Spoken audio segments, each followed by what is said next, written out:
Good afternoon.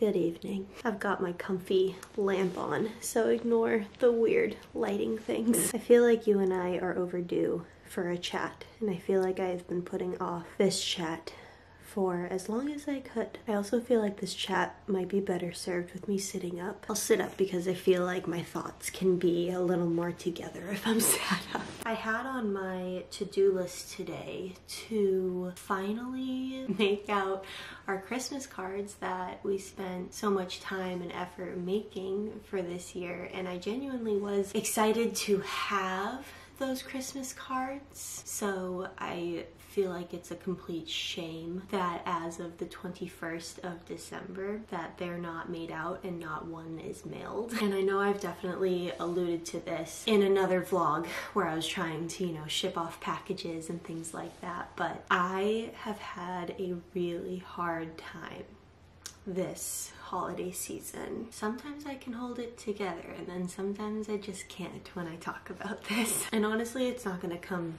as a surprise to anyone, but it definitely oddly came as a surprise to me. This is our third Christmas now since Jack and I have started trying to start or grow our family at all. You would think that since I had 2 other Christmases under my belt without this thing that we've been wanting and this thing that has been so deeply on our hearts for so long, you would think that it would just be another Christmas, and I think that's why I didn't necessarily think anything of this Christmas as far as it being difficult. I've seen a lot of other men and women talking about how difficult holidays can be whenever they're struggling with infertility.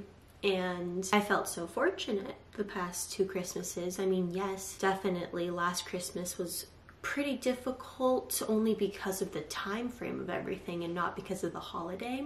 It was our first ever IUI and our first ever fertility treatment-esque thing ever that we tried, and it didn't work. And because it was our first thing ever, we were so hopeful that this would be it for us. We finally found our answer. It's an IUI at our fancy fertility clinic that we've never been to before, So that was devastating, but I wouldn't say it tainted that Christmas by any means. So having one Christmas of us naturally trying for a while under our belts, and then another with a fertility treatment failing under our belts of last year, I didn't think that this would be as difficult. This year would be as difficult as it has been.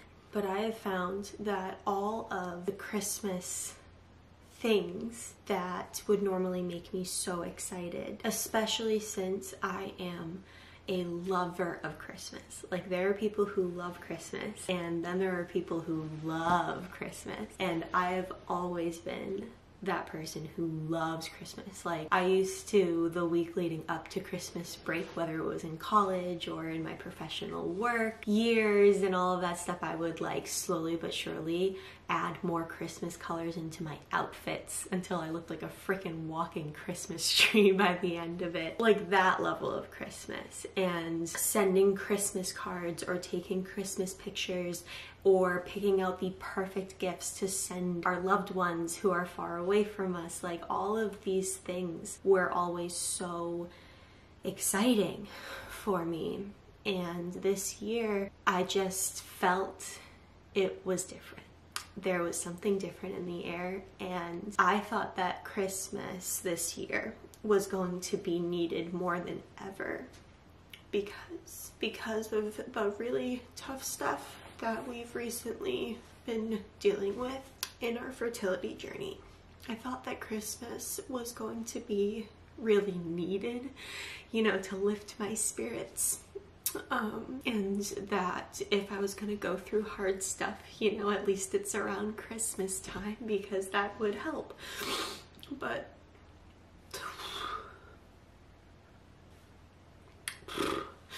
Jack and I have been talking a lot, and we both have been feeling this. We're having a really hard time this year. We're having a really hard time this Christmas. And when we talk and we try to think about, because, you know, it's easier to try to reason and find a reason, and, you know, it just keeps our brains busy, you know. But when I think about it and when we talk, for me, it's the first year that I have given everything in me to make our dreams come true. Both of us, but physically speaking, I think I've done a lot of heavy lifting around here. Both of the other Christmases, you know, it was kind of hoping and it can still happen, and, you know, last Christmas was the very beginning of everything in our fertility journey, and we had no idea what was coming next at all. We had one IUI under our belt last year, but I remember starting this year, I remember starting 2022, and just thinking, I am going to absolutely give everything in me to be pregnant by the end of this year. Everything, you know, no matter what it takes, I will do absolutely anything to make sure that I either have our miracle baby with us by Christmas, or I'm carrying our miracle, or I'm carrying our miracle baby with us by Christmas. And when I look back at this year, there are definitely some months, you know, that we took a break, but realistically, it was only to give our insurance enough time, because we didn't want to pay upfront for the services that we know that we could get insurance for, you know. So we, yes, got, you know, a month off or whatever, but is it really a month off? I think we all know what that actually means, you know. So looking at this past year and knowing 2 IUIs, 1 canceled one, 2 full IVF retrieval cycles, 1 transfer, saline ultrasound, polypectomy, all in hopes for a second transfer that will need to happen at the beginning of next year. There's been so much. I feel like I have just given so many pieces of me, and I feel like I don't have anything to show for it. The one thing, the one goal that we have at the end of all of this, we didn't get to. And it's not an achievement, you know, it's not an A+ in science class or the school record in the triple jump or something like that. Like, it's not a goal like that. It's our baby. And to have done so much, when I look back at this year, the tests, the procedures, the anxieties, and all throughout every single point and every single one, talking myself through that this is all for our baby. And that has been getting me through every single thing. I think coming to another Christmas without having them here, it just puts a lot into perspective. It's just clouding everything that I would be so excited to distract myself with, or just so excited to do in general when it comes to Christmas things. It's just clouding all of it, and I'm finding that I'm not consciously or purposefully putting off things, but I can't get myself to do them. And when I don't have a choice, you know, like when I know that I really do want to send people presents, and I really do want to make the effort and get the Christmas picture and things like that, it just feels like a really big task instead of something that I enjoy doing. So it took me a while to stop forcing myself to not let these feelings come about, because it just felt so wrong as a Christmas lover myself to allow myself to not be okay this Christmas, to just be okay with not being okay.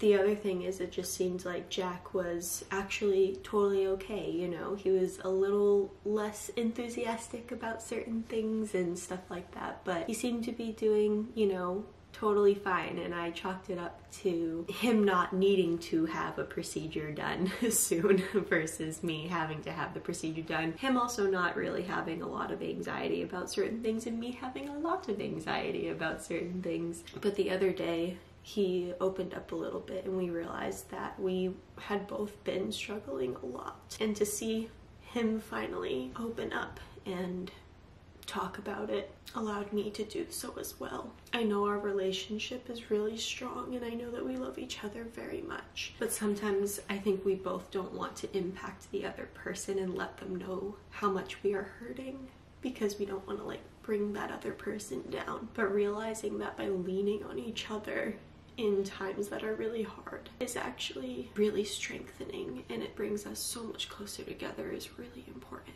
Ever since then, we've been able to just pause in our day and look over at each other and be like, I'm sad. And just be sad together. It's something that has definitely been weighing really heavy on my heart. And if there's anything that I learned this year about opening up about this journey, and not only the physical parts of infertility and the tests and the procedures and what it looks like and what IVF entails and everything like that, it's that we all might be feeling similar things during certain situations or during certain times. And if you are not feeling sad this Christmas, I don't want you to feel sad, okay? I don't want you to watch this and think that you need to feel sad if you are simply not feeling that way. Please don't take that. Please don't have that be the takeaway from this video. But if you are struggling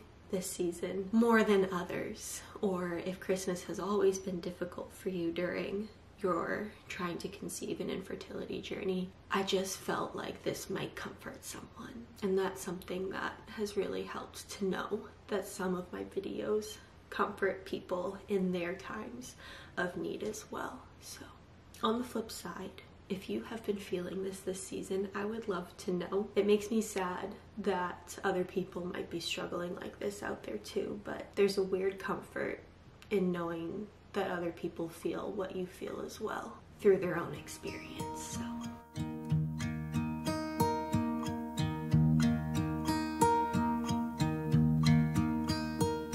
Should old acquaintance be forgot and never brought to mind?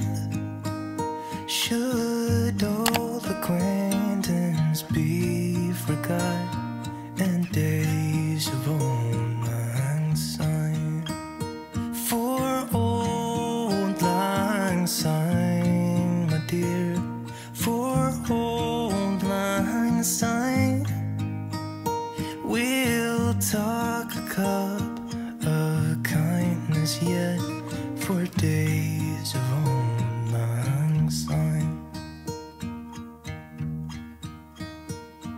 And here's a hand, my trusty friend, and here's a hand of thine. We'll talk a cup of kindness yet, for old lang syne. For old lang syne. I made you a profile on Match.com. But I didn't message anyone. I'm like impressed, annoyed, I'm mostly impressed.